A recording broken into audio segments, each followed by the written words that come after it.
А мы идем далее. В Тюмени в течение 2 недель отбирали участников конкурсов «Звезда Сибири» и «Джиги-2013». Что должны знать и уметь соискатели, узнаете из нашего следующего сюжета. В течение 3 дней в здании Центра татарской культуры проходили кастинги конкурсов «Звезда Сибири» и «Джиги-2013». В этом году конкурс приобрел статус регионального. Соискатели традиционно девушки и юноши в возрасте от 16 до 25 лет. Обязательные условия – знание родного языка, а также интерес к обычаям и традициям своего народа.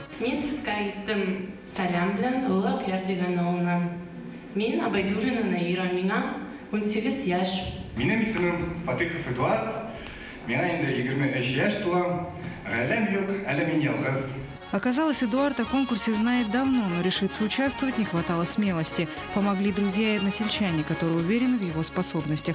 Ведь без него в деревне не проходит ни один праздник. Эдуард в свои 23 уже успел отслужить в городе Цхинвал, защищая мирных жителей, получить специальное образование и сейчас работает в мебельном магазине. Его мечта – открыть свое предприятие.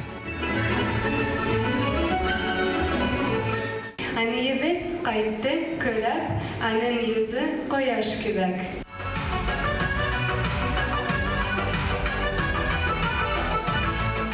Vesfi ebi, utun yuqa aptrap, бригадирға бара бір күн, атсырап. В жизни чего хочешь добиться? Что самое главное для тебя сейчас? Психолог Азат Камалиев участвует в отборе конкурсантов уже 3-й год. За это время через него прошло немало молодых людей. По мнению специалиста, чтобы понять человека, не нужно засыпать его вопросами. Многое расскажут мимика и жесты. Жесты, мимика говорит, насколько человек, насколько человек искренний, насколько человек целостен. То есть, если он говорит, что он хорошо знает татарский язык и при этом почесывает где-то какую-то часть своего тела, то, скорее всего, он сомневается в этом. То есть, потому что, по моему опыту, тело, то есть телесные наши проявления, они не врут. Умение четко отвечать на любые поставленные вопросы – это уже показатель для членов жюри.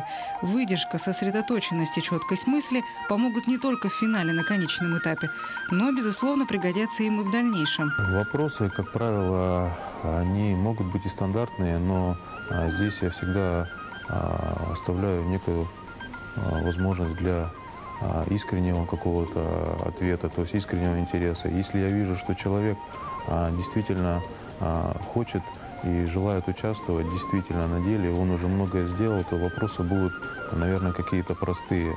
Если я вижу, что человек пытается где-то, допустим, уходить от ответов, возможно, в чем-то он не искренен. Еще один соискатель, Ильшат Ахмедзянов, приехал в Тюмень из Республики Башкортостан.